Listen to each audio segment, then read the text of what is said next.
Olá, sejam bem-vindos para mais um vídeo aqui no canal Livros de Teologia. Meu nome é Suelen e é com muita alegria que hoje eu vou estar fazendo o review deste livro aqui.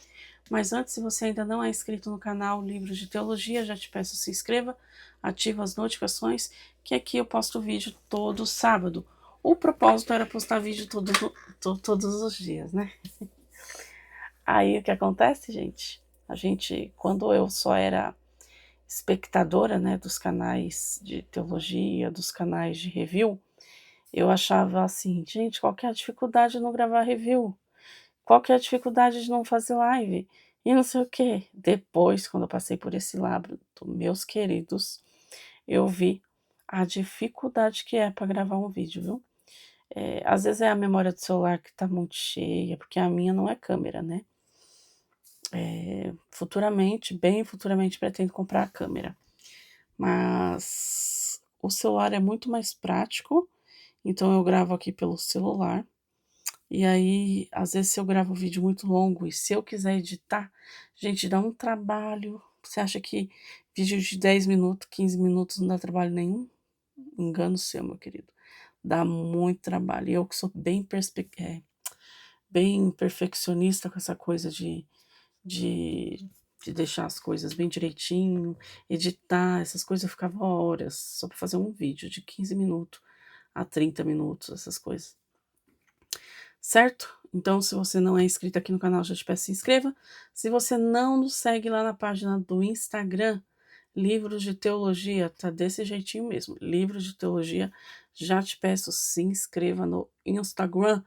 Lá eu posto fotos dando dicas de leitura, gente, uma melhor que a outra.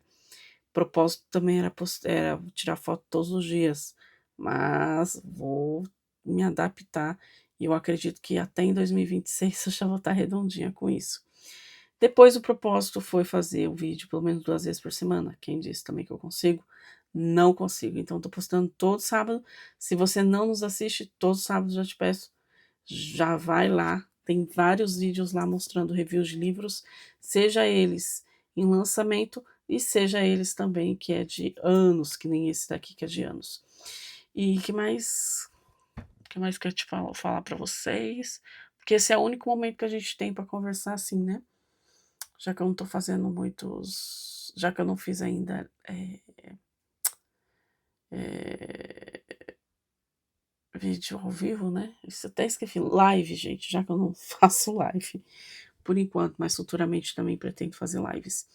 Certo? Então, bora para as especificações do livro. Por que que eu falo as especificações do livro e não está editado aí? Porque futuramente pretendo um dia arrumar todos esses vídeos e fazer uma edição legal aí, mostrando separadinho a tela das especificações do livro, certo?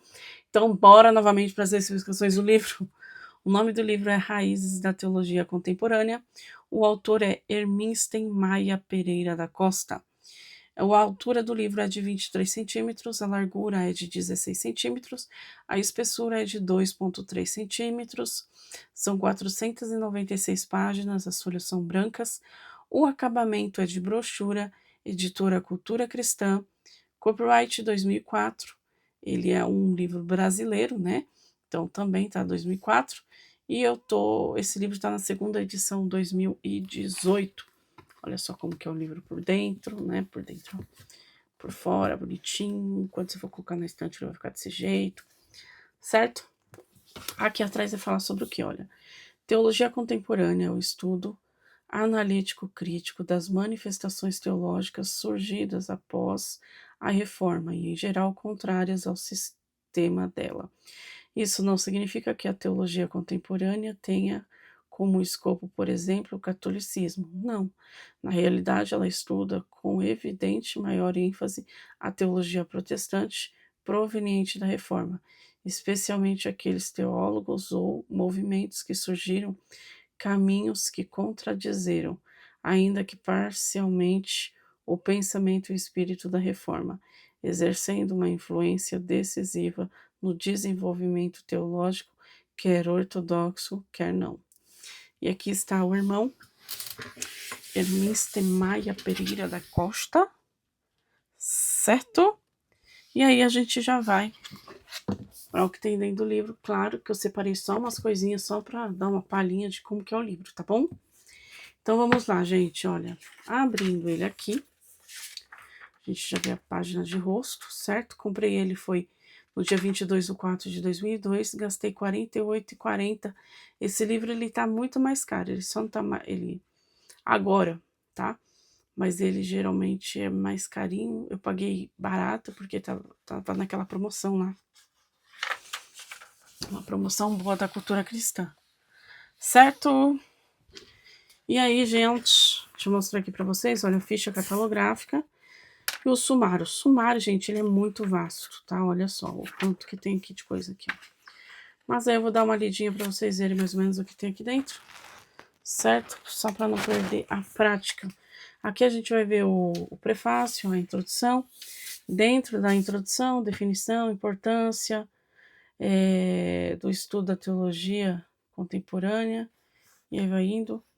Primeira parte, tudo isso aqui eu vou mostrar para vocês, pelo menos um pouquinho, tá bom? Construção do pensamento moderno, que é a parte 2, capítulo 1. E aí vai indo, olha. Geralmente eu era de ler muito, isso daqui era de ler tudo, mas aí só vocês dar uma olhadinha, olha, do que tem aqui no sumário. Prefácio, né? Do livro. Tá bom, gente? E aí a gente entra aqui na introdução, tá? Quando o teólogo sistemático ensina a história, ele tem de expressar o que pensa das coisas. Não pode se limitar a enumerar fatos como se estivesse seguindo um manual. Quem foi que falou foi Paul Tillich. O teólogo pode bem se comprazer na deleitosa tarefa de descrever a religião descendo do céu, revestida de sua pureza natural. Ao historiador compete um encargo mais melancólico, cumpre-lhe descobrir a inevitável mistura de erro e corrupção por ela contrariada numa longa residência sobre a terra, em meio a uma raça de seres débeis e degenerados. Quem foi que falou isso foi Edgar Gibbon. E aí vai indo, Gibbon, né? Gibbon. Definição, teologia moderna, o divino e o humano da história, divino e humano da história, documentos e interpretações, tudo aqui também ó, é tudo a indicação de livro aqui, tá? Tudo que é falado aqui, aí eles vai para você saber mais informações de onde que ele tirou o livro, certo? C.S. Lewis falando, olha, mudando totalmente o que pode ser mudado no século XX, C.S. Lewis, em mais de uma de suas ficções, cria um personagem demoníaco por meio de cartas infernais, ou seria celestiais, ensinando ao demônio mais jovem como solapar com sutileza a igreja, terminar por nos mostrar algumas estratégias satânicas.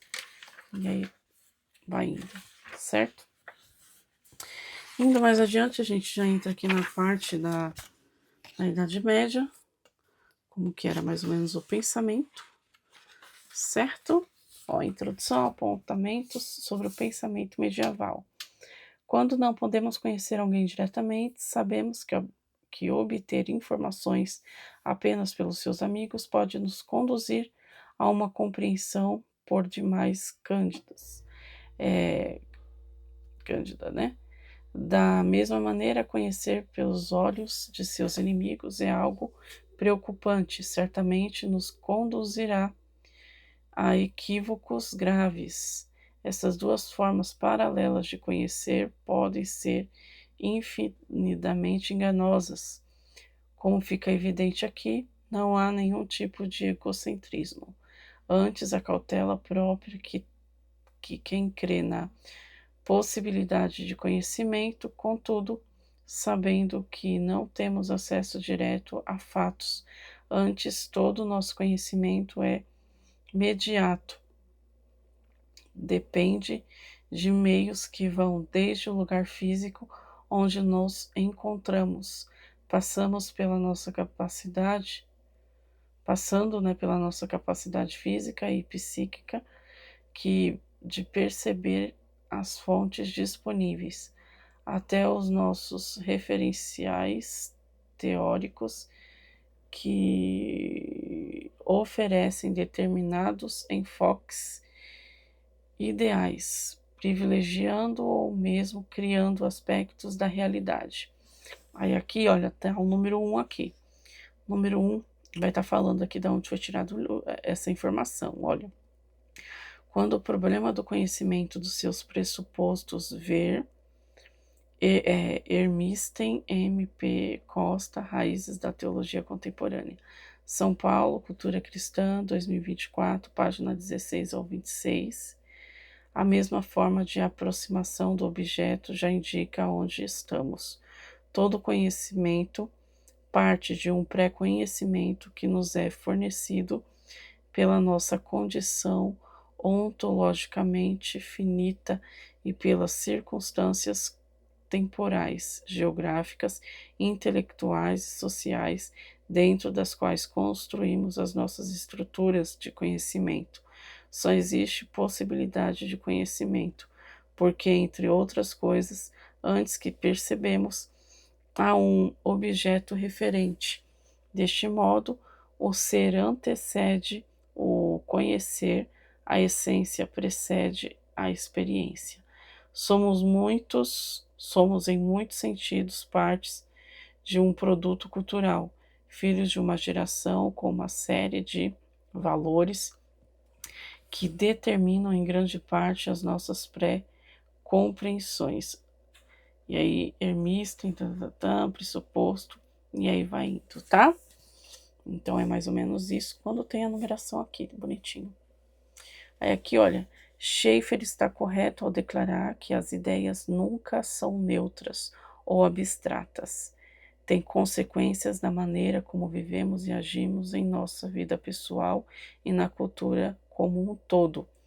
E aí tá mostrando aqui o númerozinho 2. Aqui fala, ó, Francis Schaeffer, O Grande Desastre Evangélico, que é o nome do livro que você vai achar. E aqui, a Igreja do Século XXI, São Paulo, Cultura Cristã, página 258. Certo? E aí, as ilusões da Idade Média parecem parecer, em especial, daqueles segundo mal. Os informantes são os inimigos. Seguindo essas informações, sem devido olhar crítico, tendemos a perpetuar em tradição os seus equívocos consagrados, associando a Idade Média à Idade das Trevas. Na realidade, a Idade Média, que durou em torno de 1000 anos, não pode ser definida em um parágrafo, visto que houve vários períodos dentro dela. Rossi lembra aos desavisados, hoje sabemos que o mito da Idade Média como época de barbárie era justamente um mito construído pela cultura dos humanistas e pelos pais fundadores da modernidade. É verdade, todavia, que o que nos compete aqui é apenas dizer, em poucas palavras, o que caracterizou o espírito medieval no sentido de compreensão no mundo. Aqui fala o teocentrismo, né? Que é quando a pessoa, se eu não me engano, se volta para ela. Se eu não me engano, depois vocês dão uma olhadinha aí, gente. Eu estudei sobre isso há um tempo e já nem lembro mais. Ó, vamos lá. A Idade Média, a igreja era a única instituição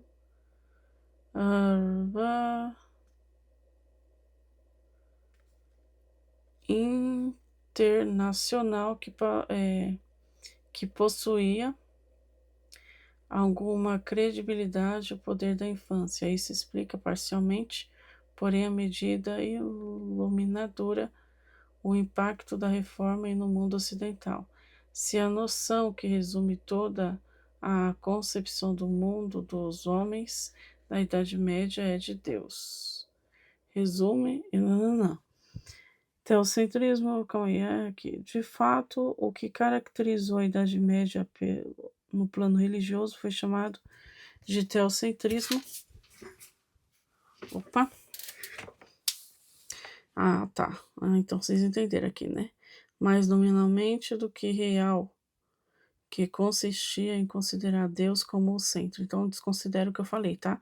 Teocentrismo é quando a pessoa considera Deus como o centro de todas as coisas, tá? E aí é o outro que é ao contrário, que eu esqueci o nome agora.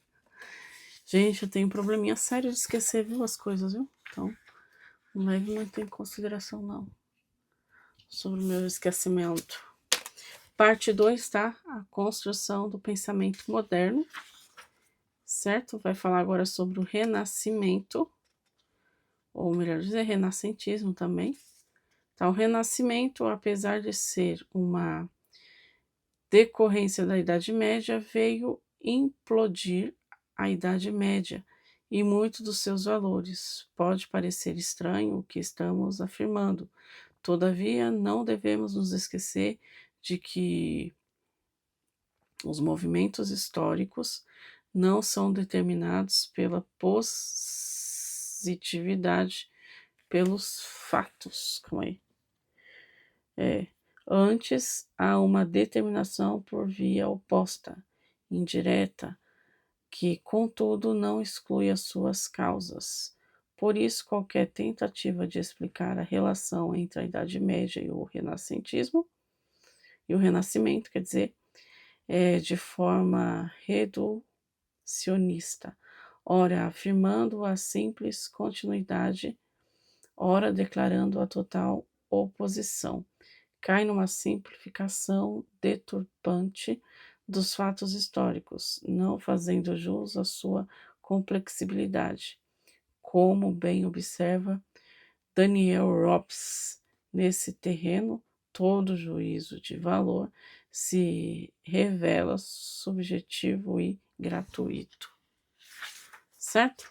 Dentro desse tema, olha a definição: renascimento e humanismo, características do pensamento renascentista, a restauração da cultura clássica,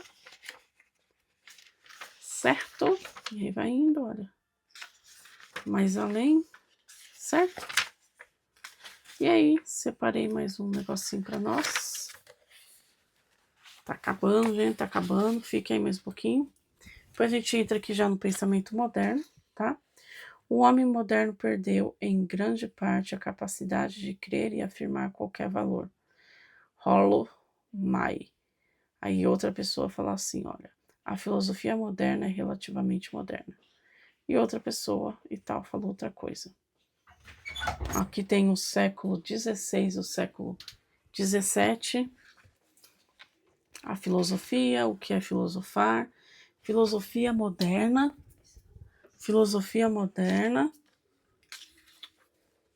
a ciência, tipos de conhecimento,